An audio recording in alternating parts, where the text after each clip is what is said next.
¿Cómo Hola. están todos? Bueno, les cuento que estamos en este ciclo que se llama Detectives del Arte. Es un ciclo de entrevistas que vamos a realizar todos los miércoles, en el que voy a entrevistar a especialistas del mundo del arte relacionados con el peritaje y todas las profesiones afines. Así que bueno, muy interesante tenerlos hoy acá, hoy con dos grandes entrevistados. Hice un resumen de su currículum porque la verdad es que es muy tupido. Y bueno, quería comenzar con Susana Landaris. Ella es licenciada en Conservación de Bienes Aquí me Culturales. presento. ¿Qué tal? Ahí está ella. Acá Bueno, estoy. especializada en papel, hizo esta especialización en el extranjero, en distintos lugares. Sos también directora del laboratorio de escuela Nicolás Yapeyau, ¿puede Ya ser? ahí. Yapeyau, de la Compañía de Jesús en Argentina. ¿Sí? También responsable del TIU Suiza, ubicado en Buenos Aires. Bueno, y realizas distintas actividades de gestión y también coordinás actividades, creas muchas actividades que realizás. Y bueno, para comenzar, ¿qué estuviste haciendo en estos días, en cuarentena? ¿Cómo la Bueno, pasaste? eh, bueno, en primer lugar les cuento que para nosotros fue un momento muy especial porque el laboratorio había empezado un año con muchísimos desafíos. En febrero ya estábamos tomando las inscripciones a nuestros cursos, teníamos un taller planteado aquí con nuestros grandes amigos de Giboa, teníamos todas actividades, prácticamente actividades mensuales. El laboratorio de la compañía tiene, digamos, diferentes misiones. Una de sus misiones más importantes es la de formación, siempre en el área de papel y del libro antiguo. Y dentro de esa área de formación, por supuesto, abarcamos todas las temáticas, no solamente, digamos, al servicio sobre todo de bibliotecarios, archivistas, coleccionistas. La verdad que es un público muy amplio, también conservadores de arte, que llegan a nosotros a lo mejor también con talleres de conservación de fotografía antigua o algún taller especial que armamos de peritaje junto con Giboa. Es decir, no solamente nos quedamos en papel o restauración y encuadernación, que es un poco el origen que tuvo los cursos iniciales que dio el laboratorio. Así que el primero fue un impacto de decir qué vamos a hacer, porque, digamos, los talleres justamente son teórico-prácticos. Entonces esto nos planteó un desafío muy grande de decir, ok, vamos a la modalidad a distancia, pero hay mucho de lo nuestro que pasa lo mismo que con el peritaje, que es tocar, es mirar, es observar, y cómo transmitimos eso en un curso. Entonces, la verdad que estuvimos difícil, estuvimos como un mes y pico en shock, diciendo, bueno, ¿qué vamos a hacer? Y ahora ya estamos encaminadísimos, escribiendo ya gente en 2 cursos que vamos a dar en modalidad online a partir de julio, tratando de suplir a través de otras herramientas, con videos y demás, para que se vean los mismos contenidos. Sabemos que obviamente no es lo mismo que trabajar en el laboratorio, porque ahí les ofrecemos las herramientas, les damos, bueno, un montón de cosas a los alumnos, pero bueno, vamos a ir viendo que también los alumnos pueden ir adquiriendo estas herramientas. Y bueno, estos cursos se van a dar normalmente a partir de julio con esta nueva modalidad en una plataforma virtual. Así que Camila, estamos trabajando muchísimo en eso. Sí, que para nosotros es un Camila, desafío, ¿eh? Sí, pero bueno, estamos muy contentas con esto, sí.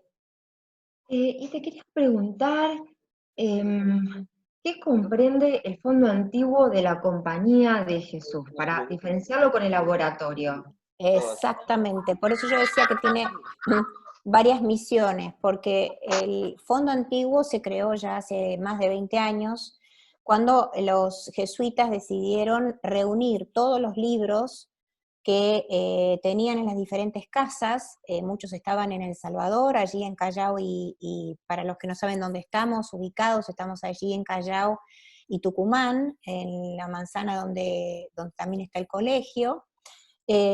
Había libros ahí, tenían libros en Córdoba, había libros en diferentes provincias, y lo que resolvieron fue llevar todo a la manzana jesuítica ahí en El Salvador.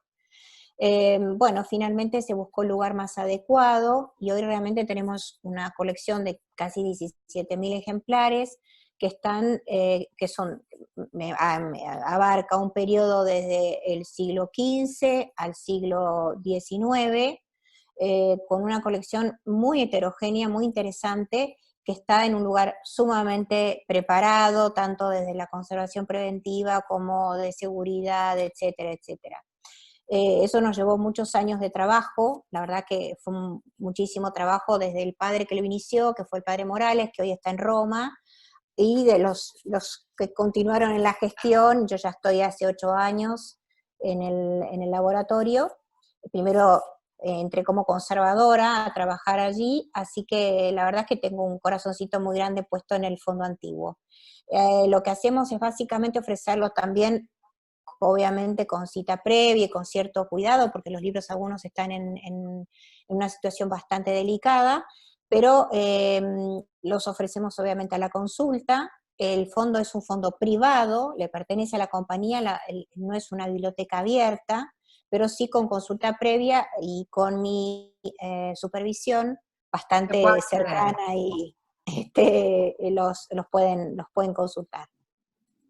Y después, Muy por otro bien. lado, la enorme misión, que es, como yo les digo, ya desde que se creó el fondo antiguo, se pensó en armar no solamente un laboratorio, sino que fue un laboratorio de escuela. Todo lo que está ligado a la Compañía de Jesús está siempre ligado a la enseñanza, y gracias a un subsidio muy grande que recibió la Compañía de Jesús hace ya 20 años, se equipó y tenemos un laboratorio de primer nivel.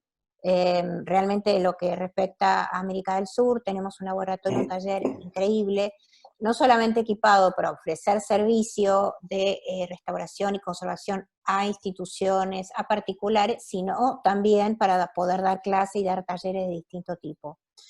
Así que las actividades son múltiples, Y múltiples. contame, de qué se trata la tarea de conservación. Y después, en general, y después en papel, donde vos sos especialista. Sí.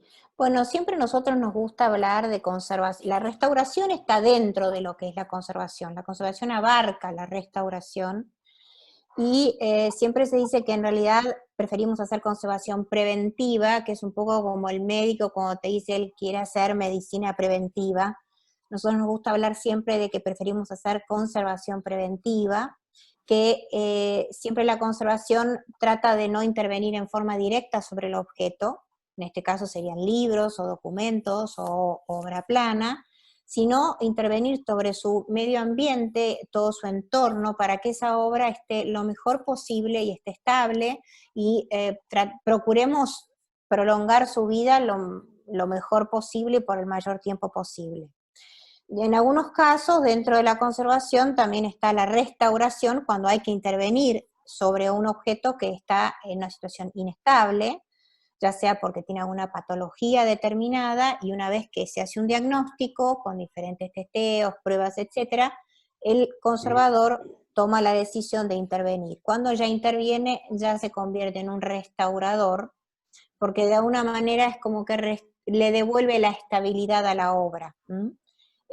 Siempre con una idea, en nuestro caso, de buscar la menor intervención posible, o sea, la necesaria, la justa y necesaria para que el objeto esté estable, y no que sea nuevo, ni que pierda su pátina del tiempo, ni que estemos borrando huellas testimoniales, que también eso me parece interesante en este público aclararlo muy bien, porque lo hemos hablado en nuestros cursos, en otras jornadas de peritaje, donde muchas veces se pueden borrar huellas testimoniales que después sirven en muchísimos ámbitos, y también desde la mirada del perito. Así que la etapa mientras no estemos interviniendo directamente sobre el objeto, bueno, digamos que los errores no son subsanables hasta cierto punto. Ya cuando intervenimos sobre el objeto, todo es irreversible, hasta una limpieza simple de pasar un pincel. ¿Es distinto el protocolo que se lleva acá a Argentina a otros lugares, a otros países u otras regiones? No, digamos que lo que yo he notado es que como cualquier disciplina en los últimos 15 años, digamos, se ha profesionalizado. Esto supongo que Andrés va a coincidir conmigo, en que por lo menos en Argentina, en Europa, por supuesto, siempre fueron nuestros grandes maestros, pero sí en esta región, que somos países más jóvenes, fue una profesión, digamos, una actividad que nació de oficio. El restaurador era el que de oficio hacía de todo un poco, y no existían las carreras universitarias y la formación era muy escasa.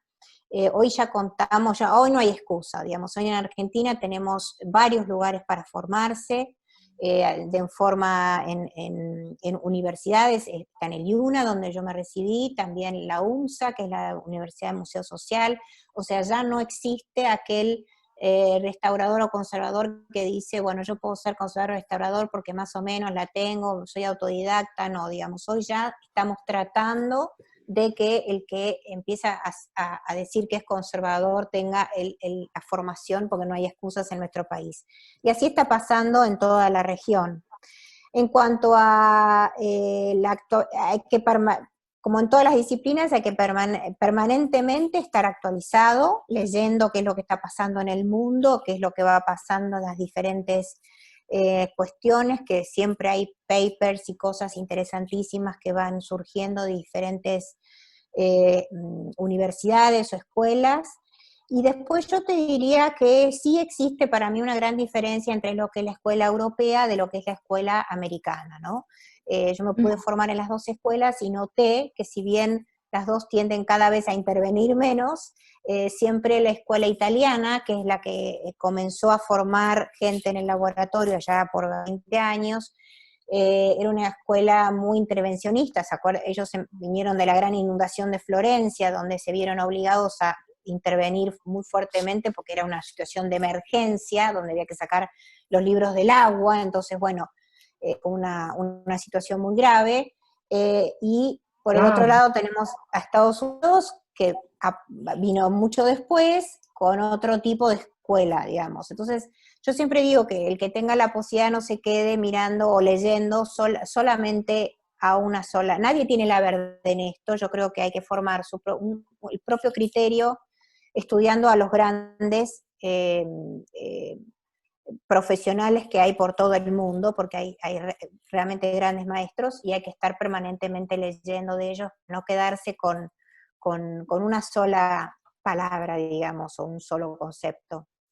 Claro, bueno, aprovechamos para darle la presentación a Andrés, para que nos cuente sobre este tema. Él es licenciado en bioquímica, tiene una trayectoria de más de 25 años de experiencia en estudios científicos de bienes culturales, se formó en centros de gran reconocimiento, de especialidad en Cuba y en España.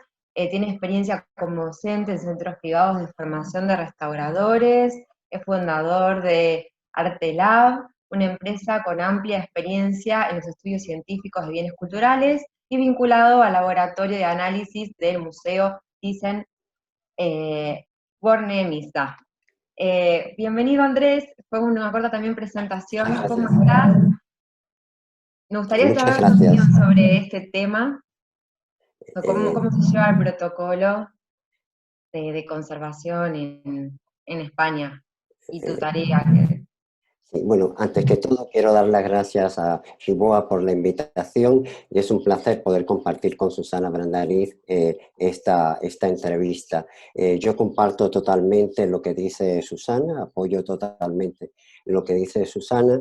Es cierto que la formación en la especialidad de restauración, incluso en Europa, eh, ha ido evolucionando, y esa evolución ha sido mucho más rápida y mucho mejor en esta última década. Yo en mi experiencia personal, hace aproximadamente unos 7 u 8 años, impartí clases en la Facultad de Bellas Artes de la Universidad Complutense, y tuve como experiencia que los alumnos que estudiaban Bellas Artes, pues estudiaban restauración, hacían la carrera de Bellas Artes. Y todo era tremendamente genérico, incluso yo creo que llegaban a graduarse y durante toda la época de graduación, cosa que a mí me llamó mucho la atención, a veces trabajaban una o dos pinturas en toda la carrera, con diferentes aspectos, diferentes criterios,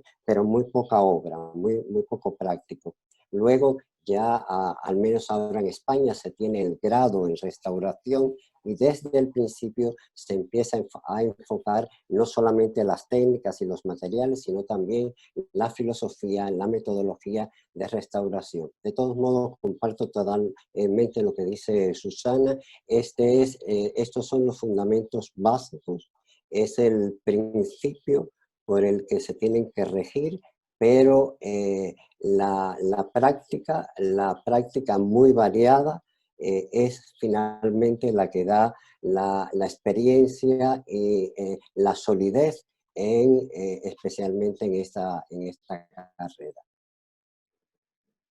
¿Y cómo está conformada Artelab, donde vos estás trabajando en este momento? Artelab es una empresa que lleva 20 años funcionando en España. Nuestra empresa surge principalmente para dar servicio a la restauración. Había un déficit muy grande en España del servicio que se podía dar a los restauradores, sobre todo a la restauración privada. Hemos ido evolucionando y no solamente trabajamos con empresas privadas de restauración, sino que trabajamos con importantísimos museos de España. Tal es así que nuestra empresa está contratada por el Museo Thyssen-Bornemisza para gestionar todo el laboratorio de análisis. Pero trabajamos también con el Museo de Bellas Artes de Bilbao, con el Museo de Sevilla, con el IBAN de Valencia, es decir, con toda una serie de museos, fundaciones, instituciones, colecciones que recurren a nuestros servicios. Y no solamente ya damos ese servicio a la restauración, sino que también tenemos instaurados los protocolos para los estudios técnicos de pintura. Por lo tanto, se incorpora a la clientela investigadores, historiadores del arte, peritos, que también hacen uso de nuestros servicios. ¿Y cómo se lleva adelante un trabajo para saber si una pieza es falsa o no, de peritaje, de arte? Un trabajo de peritaje. Esa es la parte más difícil. Es decir, nosotros somos una empresa que damos servicio, sobre todo de estudios técnicos. Y esa parte de estudios técnicos es la que ponemos en función o al servicio de los peritos. Hay veces se tiene la idea un poco errónea de que desde el laboratorio sale la verdad, la absoluta verdad y nada más que la verdad. No es así. Nosotros partimos, y es lo primero que decimos al perito, una pintura, que es con lo que más trabajamos, es tres cosas. Una pintura es materia, una pintura es técnica pictórica y una pintura es estilo y forma. Hasta que toda esa información de la materia, de la técnica pictórica y del estilo y de la forma se conocen y se conocen mejor, entonces es que conocemos la verdad de esa pintura. Evidentemente, todas estas características no salen del mismo lugar ni de la misma fuente. Así como nosotros podemos dar un resultado exacto de la materia y podemos hacer una descripción exhaustiva de la técnica pictórica, si no hay un fondo o un principio del estudio estilístico y formal de la obra, pues entonces no tenemos absolutamente o muy poco de lo que hacemos, o sea, de la respuesta que está buscando el perito. ¿Cómo es tu trabajo con los peritos? Pues es amigable, es muy, es intenso, a veces es muy exitoso, otras veces es decepcionante, por esto mismo que le estoy diciendo, esta es la realidad. Pero lo que sí me he dado cuenta es que nosotros hemos sido capaces de nutrirnos de los peritos, de sus necesidades, de lo que están buscando, y ellos han sido capaces también de modificar su perspectiva, de modificar la búsqueda de lo que hacen. Y esto lo que ha logrado es que formemos buenos equipos de trabajo y recurramos unos a otros, pero con un criterio sólido y bien fundado. Es importantísimo que el perito conozca perfectamente hasta dónde puede llegar el laboratorio. Y por nuestra parte es muy, muy, muy importante que nosotros sepamos todos los especialistas que tenemos que buscar como columna de apoyo a nuestros resultados. Entiéndanse, los historiadores, los restauradores, es decir, formar ese equipo amplio. Claro. Y Susana, ¿ustedes también realizan este tipo de peritaje? Bueno, Ese tipo de No, cosas. contribuimos a realizar este peritaje, sí. Es decir, eh, nosotros en nuestro laboratorio aportamos la composición material de las obras, aportamos el estudio técnico de las obras y aportamos algo que es absolutamente importante, muy, muy, muy importante, y es las rarezas que existen en la composición material y en la técnica de ejecución de las obras. Muchas veces el secreto de lo que está buscando el perito está en eso anormal, en eso raro, en eso diferente que está en la obra de arte. A esta conclusión hemos podido llegar nosotros después de muchos y muchos años de trabajo y después de escuchar mucho, mucho a los peritos. Claro, porque también hay falsificaciones que se hacen dentro de la misma época que data la obra. Entonces, ¿no? Debe ser más difícil en ese momento de detectar que Bueno, una pieza es. cada obra es diferente. Yo creo que y, muchas veces pasa como se dice en criminalística, el crimen perfecto no existe. Y entonces, en la medida en que seamos capaces de conocer dónde pueden estar esas anormalidades, nuestro trabajo será más eficaz y será mucho más útil al perito. No quiere decir que siempre lo logremos, pero sí ese es un objetivo de estudio y tiene que ser un objetivo de estudio. Para conocer qué es lo anormal, primero hay que conocer qué es lo normal. Por eso el estudio de la técnica pictórica, el estudio específico de cada periodo, de cada autor, es absolutamente importante. Y el vínculo con los historiadores del arte, con una formación científica, ¿no? O con una valoración de lo que es el trabajo científico y un conocimiento no solamente de la evolución, del estilo, sino también un conocimiento de la técnica pictórica es imprescindible para este trabajo. Claro, bueno, ahora volvemos con vos para que nos cuentes cómo es el protocolo cuando una obra es falsa o verdadera, pero me gustaría conocer la opinión de Susana sobre los trabajos de peritaje, si también pudiste participar en algún momento y cómo fue tu experiencia. Mira, yo quisiera rescatar de lo que dice Andrés el tema del trabajo en equipo. Esto hay que entender que el peritaje es el pequeño aporte que cada uno le da a ese perito, entendiendo cuáles son las limitaciones. Y además quisiera rescatar que cada uno tiene que hacerse hoy cada vez más especialista, ser más humilde y saber que esos son sus límites y que para eso tiene al compañero que es el químico, que abarca otra temática, porque en un momento el restaurador pensó que podía abarcar todo y la realidad es que no es así. nosotros yo por ejemplo me he especializado en papel, no es que en mi carrera no haya tenido pintura, pero me he dedicado a estudiar papel, me he dedicado a estudiar el libro antiguo, entonces en vano sería que vengan a consultarme sobre algo específico de pintura de caballete. Donde yo me siento cómoda como para dar una opinión será en obras sobre papel, y en eso soy muy consciente.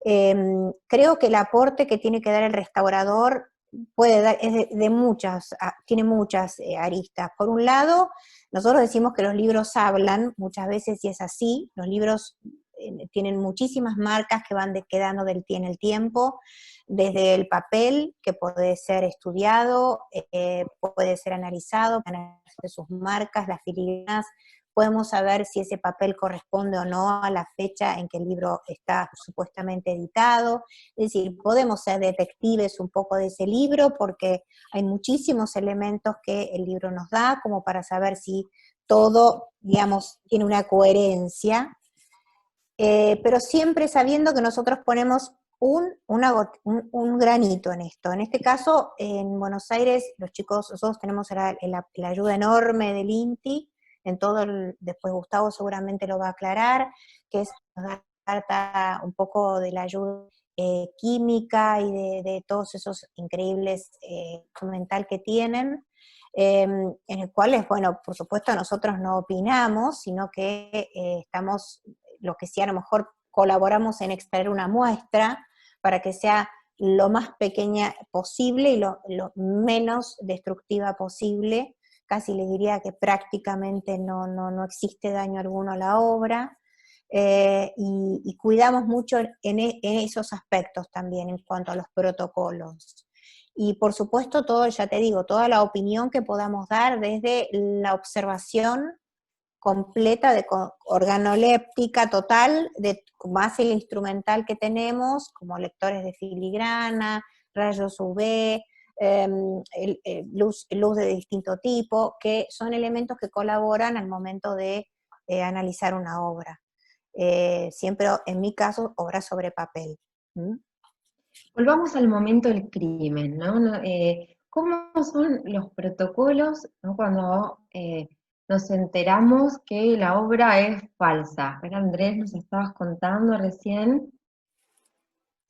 Bueno, si nosotros sabemos ya de antemano que la obra es falsa, pues por principio no la analizamos, sino que comentamos, damos nuestra opinión, pero nosotros generalmente en la empresa privada, pues lo que hacemos es que partimos del estudio de materiales.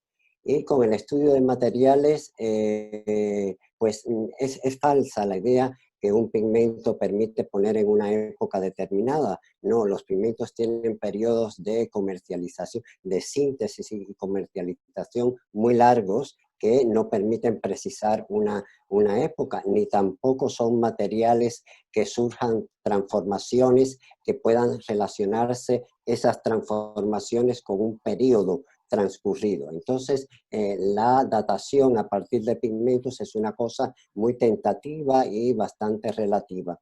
Pero evidentemente, si hay materiales, específicamente pigmentos, que se sintetizan o comercializan después de la muerte del pintor, no hay nada más que hacer. Eso es y están en la pintura original, pues eso es un resultado evidente. No hay nada más que hacer. Pero no siempre pasa así. Por lo tanto, siempre empezamos a estudiar en primer lugar los materiales. Sí estamos desarrollando toda una técnica de análisis que nos permita determinar elementos traza, particularidades de determinados compuestos que se relacionan con la fabricación de determinados productos, con impurezas de los productos, lo cual aporta información importantísima y resultados de los distintos periodos de fabricación de esos materiales. Eso puede ser un dato importante. También el estudio de la distribución de esos materiales dentro de la pintura, que es lo que más trabajamos nosotros. La distribución de esos materiales es muy importante. las mezclas, las sutilezas, por ejemplo, me viene a la mente ahora cómo se hacen las carnaciones masculinas, cómo se hacen las carnaciones femeninas, cómo trabaja las carnaciones un determinado pintor, o sea, todas esas características materiales pues aportan una información valiosa. No solamente la composición, sino la distribución y las particularidades de esos materiales. Si todo esto, digamos, no contradice la época o el autor con el que nosotros estamos investigando, pues entonces pasamos a la segunda etapa, que es el estudio de la técnica pictórica. Es decir, primero sabemos con qué se ha hecho la pintura y en segundo lugar, cómo es que se ha hecho la pintura. Esto se hace a partir de estudios con imágenes técnicas, radiografía, reflectografía infrarroja, toda una serie de imágenes técnicas, fotografía con luz ultravioleta, macrofotografías, la unión de todas estas imágenes y a partir de ahí sacamos las principales características de la manera en que se hizo la obra. Ya con toda esta información y la referencia de partida hecha por un historiador del arte, que es quien nos solicita este servicio, pues, pues podemos sospechar o no en cómo clasificar esa obra. No siempre es una falsificación, de hecho,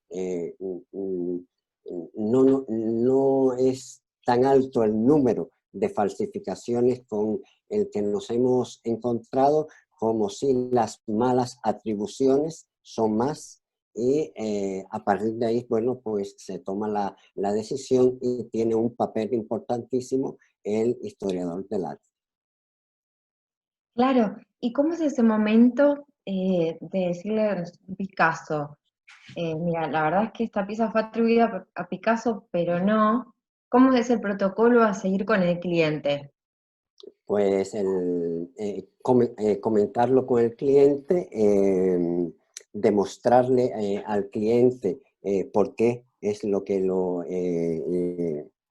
llegamos a esa conclusión y en la mayor parte de los casos, en una buena parte de los casos, nos encontramos la receptividad, la aceptación por el cliente. Es cierto que hay que desarrollar una técnica convincente y de diálogo intenso con el cliente para explicar, porque pasa mucho, y esto ya es anecdótico, no, yo quiero saber la verdad.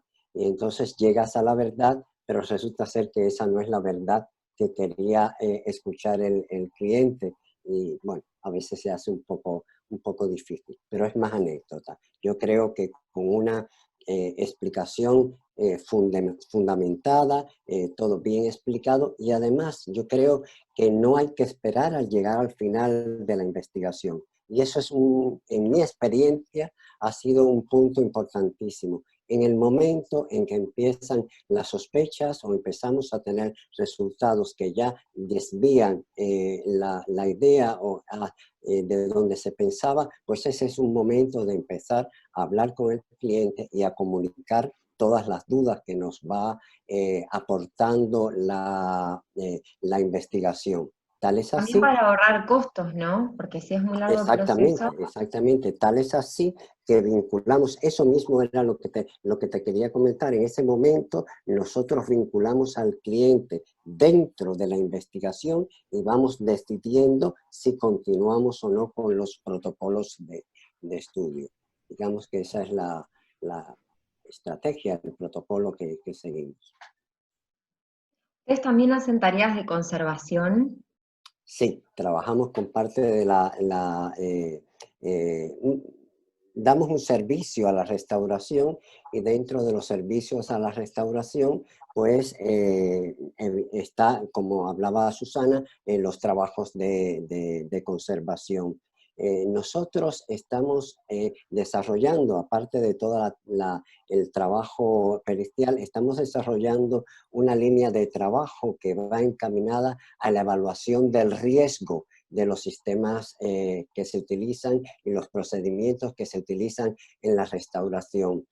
Yo que llevo muchos años trabajando en este campo, he llegado a pensar que estamos en un punto donde nunca es demasiado, pero sí hay mucha, por ejemplo, para la limpieza de pinturas, hay muchos métodos de limpieza de pintura, todos pensados bajo una teoría lógica, razonada, fundamentada, pero hay muchos métodos, hay muchos procedimientos, hay muchas recomendaciones y vemos en la práctica que los cajones de los restauradores están llenos de bibliografía de estos procedimientos y muchas veces se están siguiendo procedimientos de las escuelas antiguas y uno se pregunta, ¿por qué pasa esto?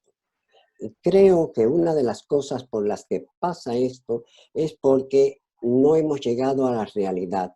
Aunque teóricamente nosotros podamos fundamentar un sistema de limpieza para una determinada pintura al óleo sobre una base teórica exacta y correcta, hay una realidad y es que cada pintura tiene tantos factores diferentes que afectan esa realidad teórica que no siempre se puede aplicar el mismo procedimiento, la misma metodología a todas las pinturas. Y de ahí fue donde pensamos establecer un sistema de evaluación del riesgo, de modo que atendiendo a las características principales y particulares de cada obra, nosotros pudiéramos hacer un protocolo analítico que permitiera al restaurador conocer si ese procedimiento teórico que él plantea va a ser adecuado o no a esa pintura. Eso se llama evaluación del riesgo. Y estamos teniendo unos resultados magníficos, una información magnífica. Y estamos intentando ya construir estos protocolos para pues, aplicarlo lo más posible. Ahora volvemos con vos, me interesa charlar con Susana cómo se lleva la evaluación de riesgo acá en Argentina. El riesgo, a ver, aquí lo que te decía, el trabajo en equipo es fundamental. Es muy triste que un restaurador, muy triste, peligroso, y en mi caso sería casi imposible tomar decisiones al momento de intervenir sin consultarlo sin tener un intercambio con un colega. Justamente por toda esta información de la cual uno se nutre, al que estar permanentemente actualizado, y que cada obra es única, es absolutamente única. Entonces, lo que usaste para esta obra y la estructura que pensaste que iba bien o la técnica que iba bien para solucionar este problema aquí, no funciona para otra obra. Lo que hacemos los restauradores es hacer una ficha muy detallada, donde se hace en primer lugar un análisis muy minucioso de los deterioros que tiene, así como lo hace un médico cuando pasa al consultorio y te hace un chequeo de todo. Bueno, nosotros nos valemos también de testeos y del microscopio, de todo el instrumental que tenemos, para llegar a un análisis de los deterioros lo más certero posible, y después establecemos un diagnóstico. Un diagnóstico que después nos lleva a determinar qué tipo de intervención vamos a hacer, y es ahí donde, generalmente con diagnóstico en mano, hacemos algún tipo de reunión entre 2 o 3 del equipo y decimos, bueno, a ver, vamos por este lado, vamos por este otro camino, ¿qué te parece a vos? Y generalmente lo fundamentamos con bibliografía o con algo que hayamos leído recientemente, o algún congreso donde uno haya estado, donde de pronto ves otras técnicas. Hoy la verdad es que tenés la posibilidad de leer y de entrar, si querés, a investigar en muchísimos lugares. La Universidad Complutense, por ejemplo, tiene un Javier Tacón Clavaín, que es un colega que seguramente Andrés lo conoce, que para mí es un gran maestro al que yo siempre recurro porque tiene una humildad y una generosidad en la cantidad de papers que escribe. Él es especialista en papel y en libro antiguo y ha sido es siempre maestro, o sea, siempre lo que escribe es interesante, sobre algún caso que tuvo, sobre técnicas en las que se equivocó, porque también en esto hay que ser muy humilde y decir, me equivoqué, o sea, a pesar de todo lo que hice y de todas las medidas que traté de acotar los riesgos, de consultarle al colega, de preguntar, de fundamentar lo que estoy haciendo, me salió mal. Y eso los grandes maestros lo hacen. En el caso de Tacón ha sacado papers donde dice, bueno, hice esto, pero la verdad no funcionó, lo tuvimos que reversar y hacer esta otra cosa. Creo que esa honestidad vale muchísimo. Y también en la formación, para los que somos profesores, que a mí me encanta la docencia, es explicarles todo el tiempo que tienen que tener esa metodología casi en su cabeza a medida que se aproximan a la obra. Esa ficha se va haciendo ya en la cabeza, después se vuelca en un cuaderno y después se volcará en la ficha que quede en el museo para el particular o para uso personal. Pero esa metodología de aproximación a la obra, en estos pasos que yo les digo, donde hay un análisis de deterioros muy, muy estricto, después un diagnóstico también, y después el resolver qué tratamiento se va a dar y parar donde uno dice, no, esto no va, me estoy equivocando de antibiótico, le tendría que haber dado este otro, volvamos de nuevo, este no funciona, que muchas veces falta esa cuestión de, ¿no? De decir, me equivoqué, o sea, soy un ser humano, me equivoqué.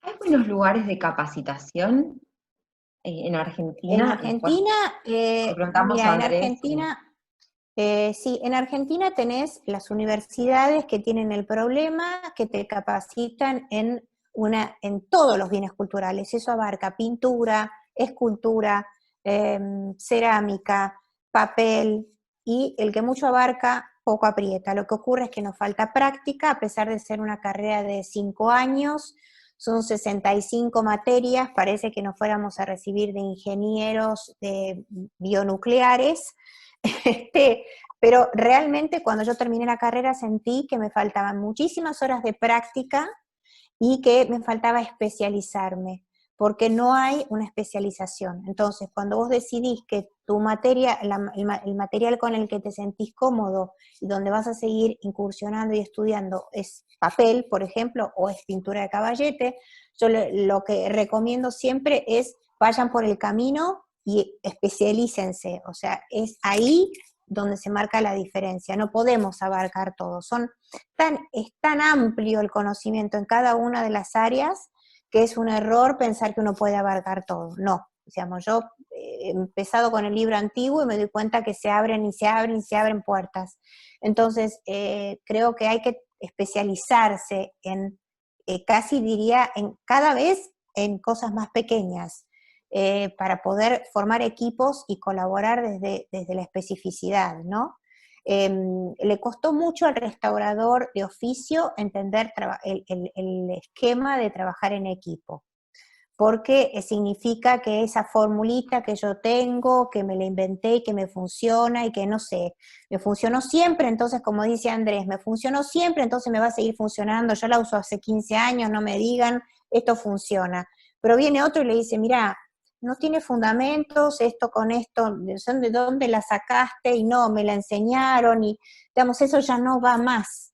Entonces, hoy ya no, ese tipo de restauradores no funcionan, no pueden trabajar en instituciones donde lo que intentamos es trabajar en equipo. Vamos a Y preguntarle con a respecto, Andrés cuál es la... Ahora continuamos, que nos sigas contando, que es tan interesante lo que nos estás contando, Susana. Me gustaría sí, preguntarle a Andrés cuál es su opinión también sobre la capacitación en la conservación y cómo se está llevando a cabo en Madrid y en España en general. Bueno, en España hay escuelas de restauración y está el grado de restauración a nivel universitario.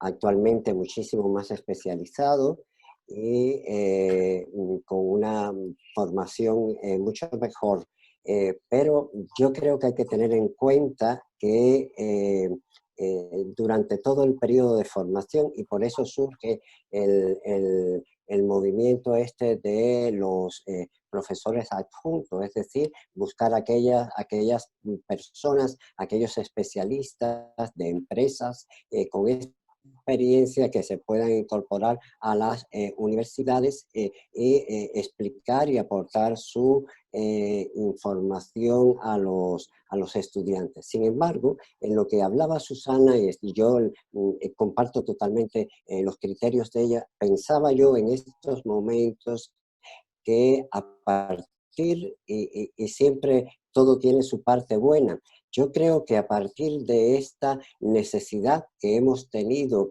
de comunicarnos y de mostrar colecciones, etcétera, los museos, desde a través de esta vía, yo creo que esta es una vía muy importante para apoyar la restauración.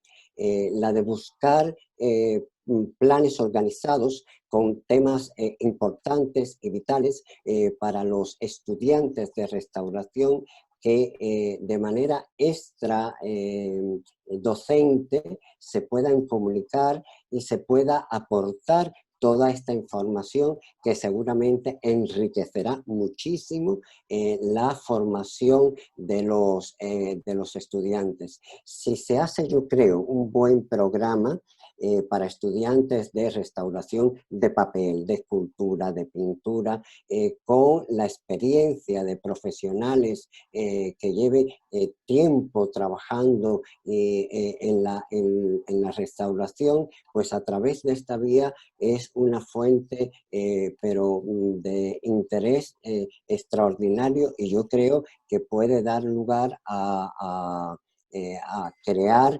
inquietudes y conocimientos pues mucho más rápido que lo que son los planes tradicionales, por muy bueno que sean.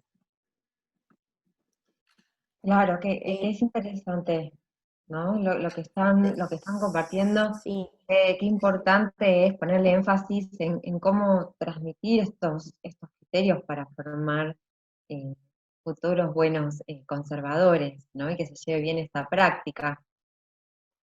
sí, Sí, Mariana, yo quisiera agregar que en el caso de papel, por ejemplo, o sea, yo lo escucho a Andrés y para mí me remonta a España y claro, estoy a un paso de todos los lugares donde quisiera estar en este momento estudiando, pero bueno, lamentablemente nosotros no tenemos esa posibilidad todavía de, por ejemplo, en papel, en formarnos seriamente en Argentina. De hecho, yo tuve que ir a formarme a Estados Unidos, a Delaware, estuve haciendo allí un posgrado, después estuve formándome en Europa, en Florencia, en el Palazzo Spinelli. Lamentablemente no hay en papel formación seria para el que quiere realmente profundizar en papel. Y con respecto a lo que decía Andrés, que de estas nuevas plataformas en las que estamos todos como entrando así de lleno, creo que lo que él dice es muy cierto porque en estos cursos que nosotros estamos armando a modalidad distancia, nos está pasando que estamos captando mucha gente que no podía venir a Buenos Aires a tomar el curso de 3 meses. Por ejemplo, los cursos que yo doy de papel son cursos de 3 meses de duración. Entonces, estamos teniendo alumnos del interior del país que van a poder tener, no todo, porque hay cosas que lamentablemente hay que hacerlas en el laboratorio, pero ya después por ahí se puede coordinar una jornada o algo donde todos nos podamos reunir en el laboratorio. Pero mientras tanto, tienen la posibilidad de tomar con esta vía conocimientos mucho más actuales que los que a lo mejor tienen o están usando en su lugar de trabajo. Entonces creo que que sea bienvenida esta nueva tecnología, estas nuevas plataformas y como Espacios. dice Andrés, estos espacios, sí, como dice Andrés, ¿no? Para que yo también pueda tomar un curso con gente de España, con gente de Estados Unidos sin tener que viajar, ¿no? De hecho. Claro, es importante esto de aprovechar el tiempo para poder capacitarse, Ujú. ¿no? Y quisiera saber, Andrés, Ahora volvemos a este tema y hoy también tenemos preguntas para hacerles a ustedes. ¿Cómo estás trabajando con el Museo Thyssen en este momento? Bueno, que justo abrieron hace unas semanas nuevamente los museos en esta ciudad. ¿Cómo es tu trabajo con ellos?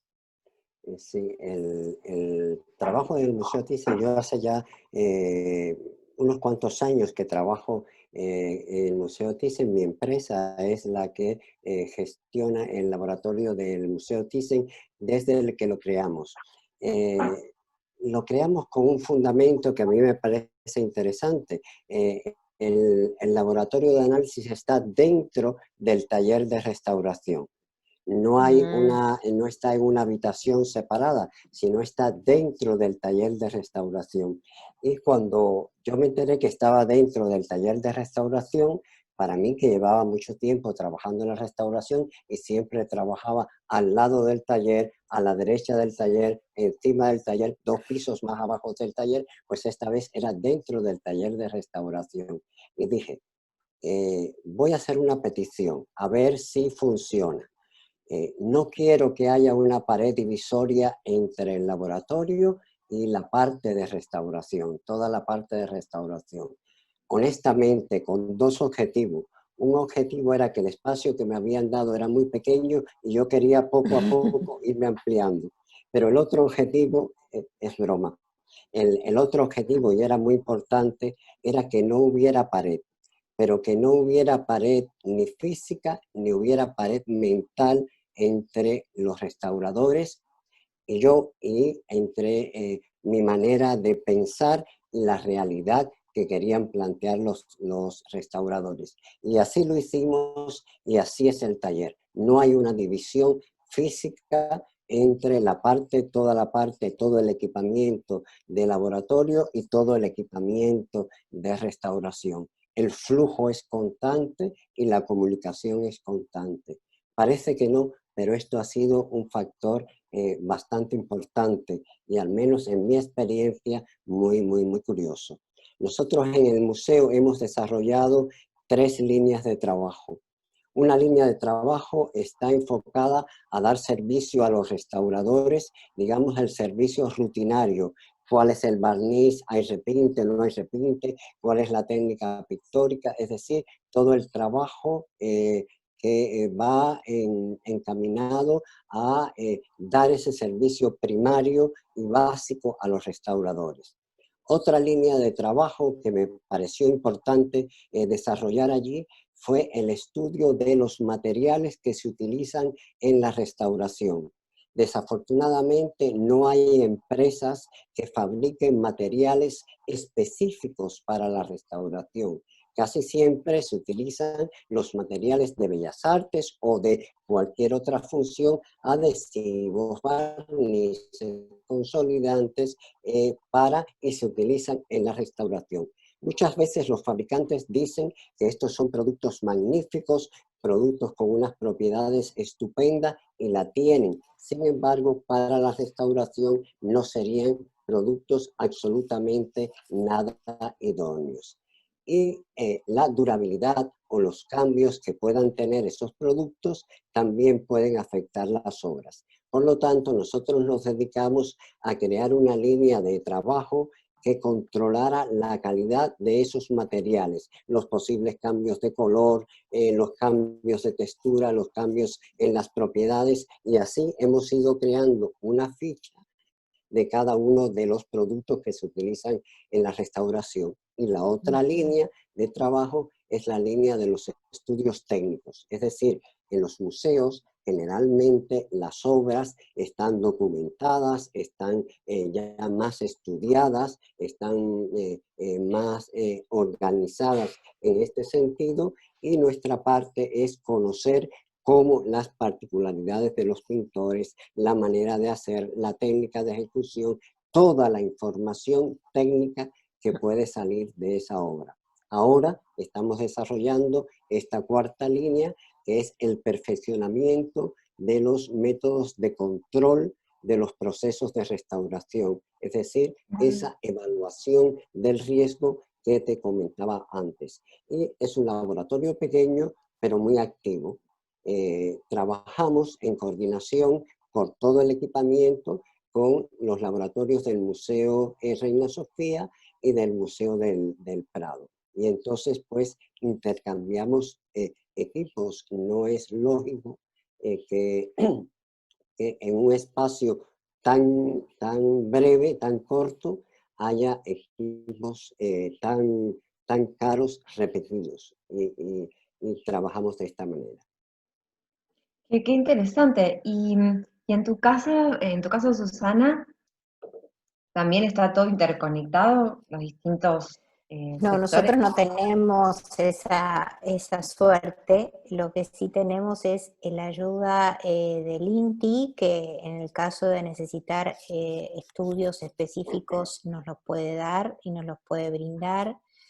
Por supuesto contamos con instrumental para hacer nuestros propios análisis digamos, de análisis de fibras, ese tipo de análisis, todo lo que se refiere a características del papel, todo lo que se refiere a características, en el caso del libro tenemos colegas encuadernadores especialistas en libro antiguo que forman parte del equipo y también colaboran.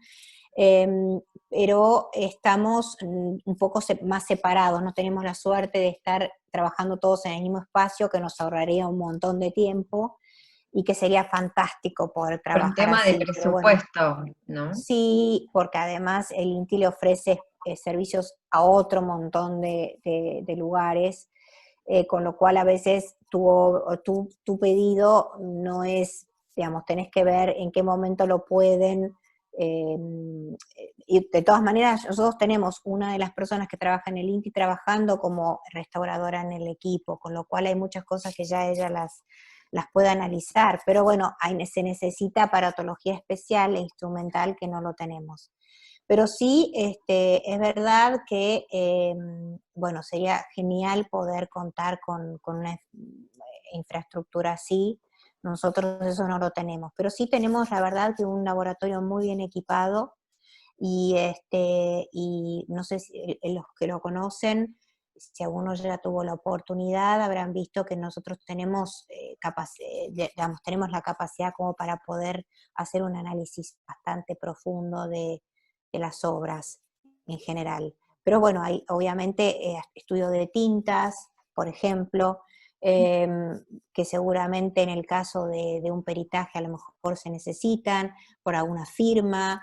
Eh, bueno, que hay que acudir obviamente a especialistas, ¿no? Incluso en el caso de patologías de determinados hongos o bacterias que a lo mejor sean de difícil tratamiento, también tenemos colegas biólogos a los que uno acude, no forman parte del laboratorio, pero son siempre colegas a los que uno puede pedirles el servicio y están siempre con nosotros para ayudarnos y darnos una mano, así que no, Con los no recursos tenemos que problema con tenemos, eso. optimizamos lo máximo que podemos.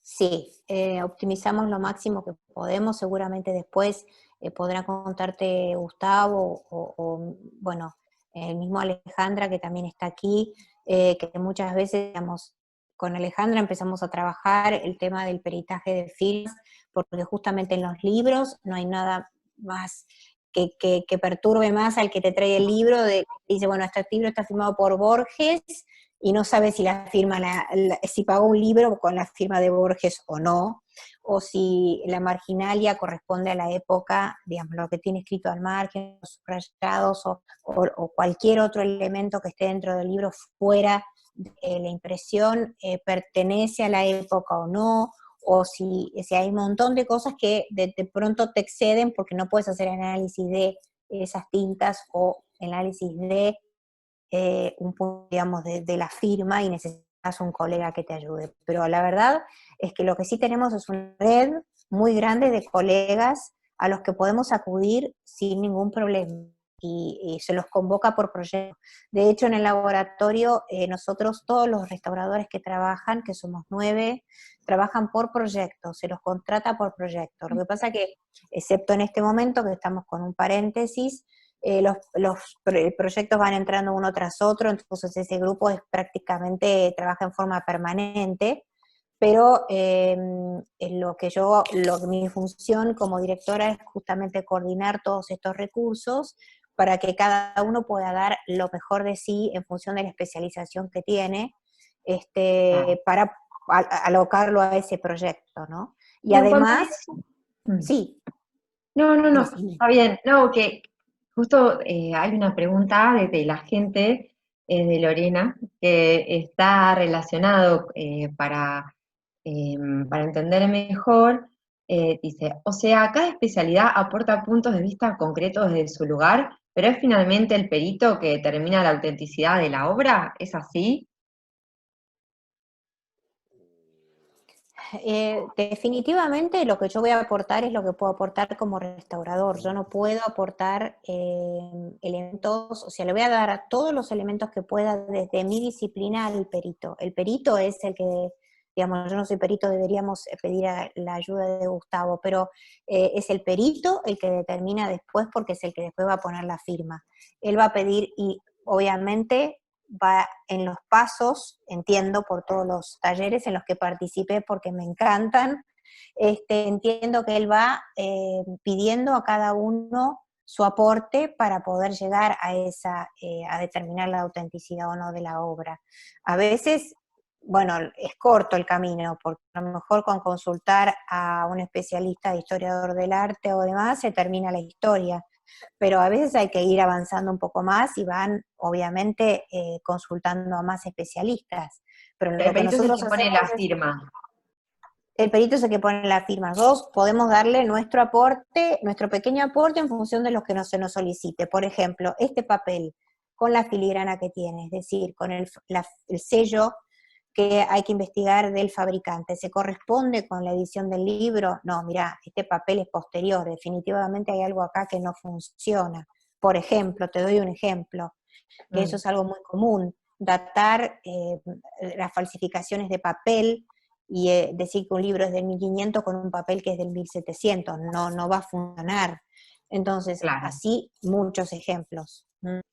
Tenemos otra pregunta, vamos ahora con Andrés, hacemos una y una, si no se aburre ninguno de los dos, y vas descansando. Eh, em, em, me gustaría que se aclare la diferencia entre el rol del restaurador, la función que tiene, y el peritaje. Eh, Sí, o sea, yo creo que son dos funciones diferentes, pero que no tienen por qué negarse una a la otra.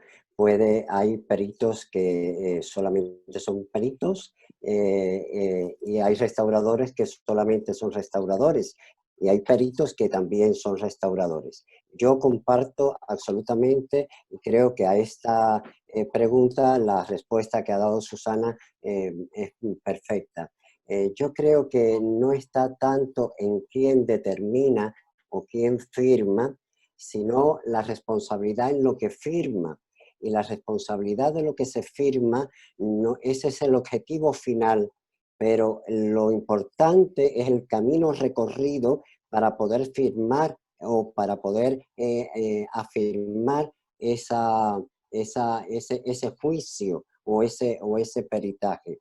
En la medida en que el perito se rodee o busque servicios multidisciplinares donde cada uno aporte de la mejor manera posible su información y siempre que esa información sea más veraz, pues realmente esa firma que haga finalmente y la opinión que pueda tener del peritaje que está haciendo es mucho mejor. Hay veces, como bien decía Susana, que el camino es cortísimo, la calidad es evidente, es extraordinaria, con una opinión es suficiente, pero en los casos más complejos, que son muchos, pues se requiere de muchos especialistas diferentes, donde cada uno aporte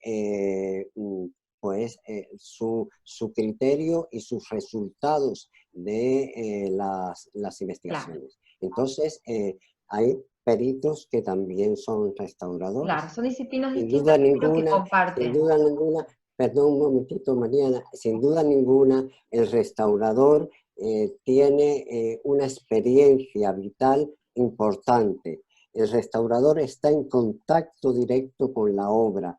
El restaurador conoce la obra, la manipulación, la propia filosofía de la restauración hace que el restaurador sea un conocedor importante de la técnica, de los materiales, pero no necesariamente tiene que ser una persona capacitada para peritar. Esa es mi opinión. Genial. Ahora para Susana, la siguiente pregunta. ¿Cuál y cómo es el aporte del fotógrafo en una pericia de arte?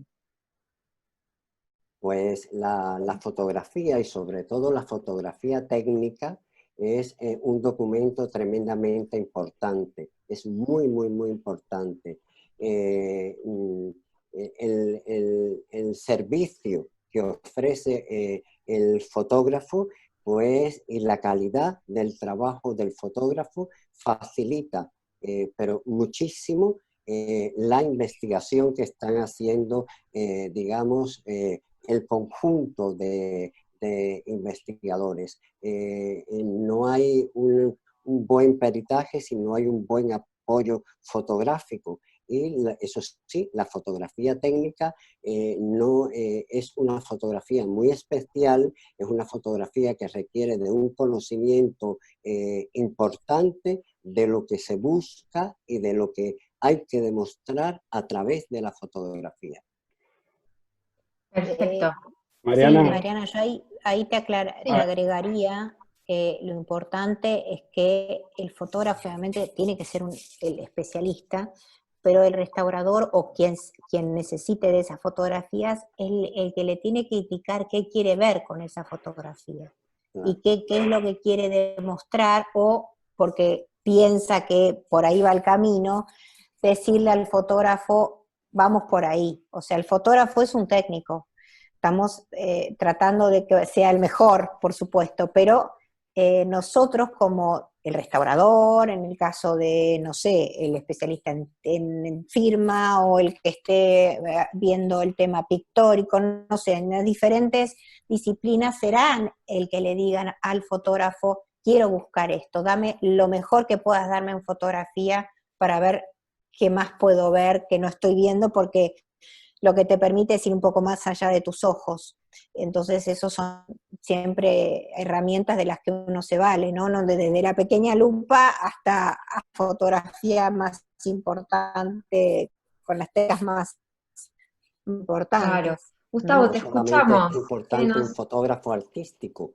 Es decir, hay muy buenos fotógrafos artísticos que no están preparados para hacer fotografía técnica. Es decir, la especialidad es la fotografía técnica. Y por eso empezaba diciendo, la fotografía es un servicio óptimo que se necesita para el peritaje. Es un servicio técnico que se necesita para el buen peritaje. Mariana, Sí. me escucha. Bueno, un placer. La verdad que buenas noches a todos y solo un minutito para tratar de unir algunos conceptos y cerrar un poco la idea. Un placer escucharte, Andrés. No tengo más que concordar contigo, y en algún punto siempre hablamos que cuando seamos grandes queremos ser como Artelab, porque tenemos el laboratorio ahí, tenemos los profesionales, tenemos todo para conseguir Totalmente. Susana.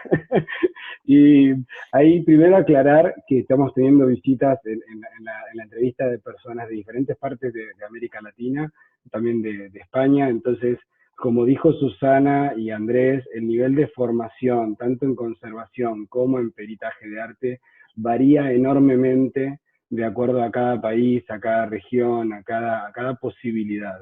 Ahí un poco condensando algunas preguntas que hacían, realmente el trabajo del perito viene profesionalizándose y viene convirtiéndose en un profesional académico, y va abandonando de a poco ese conocer antiguo, pero estamos en transición y todo se complementa, y como dijo Andrés, en realidad nosotros los peritos queremos que sea el mejor profesional calígrafo, que sea el mejor químico, que sea el mejor restaurador quien trabaje para nosotros, porque cada uno de ellos confirma su parte y el perito termina poniendo la firma en nombre de mucha gente. O sea, es multidisciplinar y, como dice mi colega Leiva, multi e interdisciplinar el trabajo que tenemos. Entonces, la verdad que nosotros acá en Latinoamérica tenemos, yo ahora estoy en Brasil, Argentina, Argentina ahí el INTI, siendo un organismo, siendo una empresa federal, siendo una empresa estatal, se abrió a la comunidad y ofrece este servicio a la comunidad.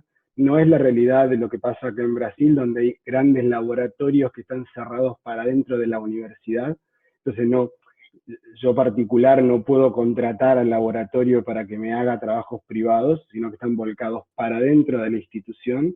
Y acá, en el caso de Artelab, como bien cuenta Andrés, él da servicio al público, al privado, entonces es un facilitador de todo un instrumental, de equipamiento que el perito, en este caso el conservador, se nutre con una finalidad y el perito se nutre con otra finalidad.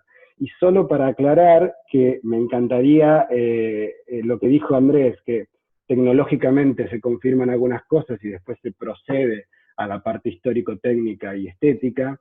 Nosotros, por una cuestión de disposición de equipamientos y de costos, muchas veces hacemos al revés.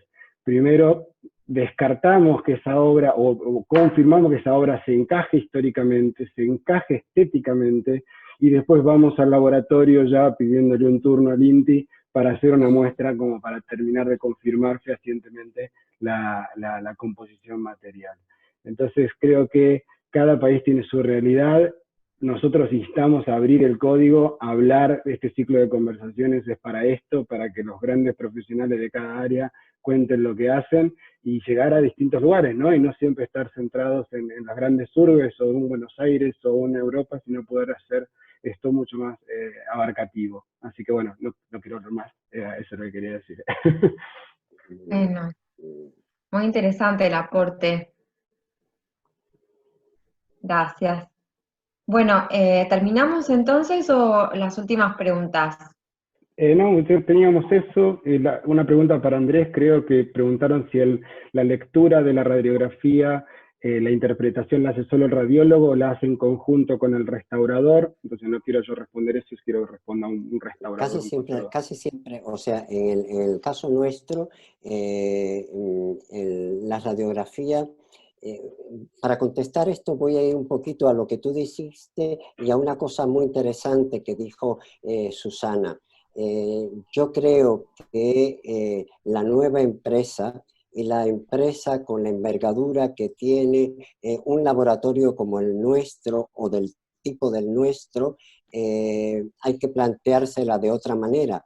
Esta nueva empresa nosotros no podemos tener un microscopio electrónico, un sincrotrón, todo el equipamiento, porque no trabajamos en un museo, estoy hablando desde el punto de vista privado. Es decir, esta nueva empresa tiene que tener el concepto de que nosotros tenemos que trabajar por proyectos, nosotros tenemos que hacer un equipo ocasional de profesionales que se vinculen a nuestros proyectos, que siempre podamos contar con ellos, pero que estén vinculados a nuestros proyectos de manera puntual. Y tenemos que crear, es lo que he hecho yo, les transmito mi experiencia, una infraestructura técnica a través de contratos con instituciones, el Consejo Superior de Investigaciones Científicas y otras entidades donde los jueves el microscopio electrónico es mío y trabajo yo, pero el microscopio electrónico está allí y pertenece al Consejo Superior de Investigaciones Científicas. Porque es inviable económicamente, claro. Exactamente, que se cree esa infraestructura, está creada Artelab o cualquier empresa. Entonces, se me olvidó cuál era la pregunta que me hacía el radiólogo, la lectura del radiólogo. Bueno, exactamente. A partir de esa información, pues nosotros hacemos la radiografía en una determinada empresa, traemos la radiografía, tenemos una especialista que es científica en la interpretación de radiografía, pero al lado nuestro está el historiador del arte, estoy yo, está otro compañero, está el restaurador y estamos todos aportando información desde nuestro punto de vista de esa imagen. Así es como trabajamos. Bueno, qué interesante todo lo que vimos, todo lo que aprendimos con esta charla. Muchísimas gracias a los dos, a Andrés, a Susana, a todos los que se sumaron, participaron con sus preguntas. Son muchísimos mensajes que, bueno, que no pudimos leer, solo seleccionamos algunos, pero la verdad es que, bueno, nos llenamos de conocimiento y de ganas de seguir aprendiendo sobre todo esto. Así que muchísimas gracias y los invitamos Gracias a a todos ustedes. por favor, y los invitamos a ustedes y al resto a que se sigan sumando los miércoles a las 18 que vamos a tratar de estos temas relacionados con el peritaje y profesiones ágiles. Así que un abrazo para todos. Quiero el próximo agradecer. miércoles, sí, dale su disculpa. No, les quiero agradecer muchísimo porque qué mejor que aprovechar estos tiempos para conectarnos así. Andrés, que esto nos da una enorme posibilidad de abrir nuevos espacios para aprender. Así que le agradezco muchísimo a Giboa que me hayan invitado. Para mí fue un honor participar de esta charla con Andrés, que bueno, obviamente nosotros somos más chiquititos, pero siempre es bueno aprender de maestros que tengan más experiencia y nos cuenten cómo están trabajando. Así que muchas gracias. Yo también quiero agradecerle a Gustavo, a Mariana y sobre todo en la presencia de Susana. Yo también he aprendido muchísimo, me da mucha satisfacción ver que hay muchas personas que conozco que van saliendo aquí, me da alegría poderles ver. Les doy un saludo a todos y mi más sincera gratitud por haber podido compartir este pedazo de mi experiencia de empresa con ustedes. Encantado y muchas gracias. Muchas gracias, Andrés, por la hora. Muchas gracias por la hora, que allá es medianoche. Muchas gracias. Buenas noches a todos. Gracias y hasta pronto.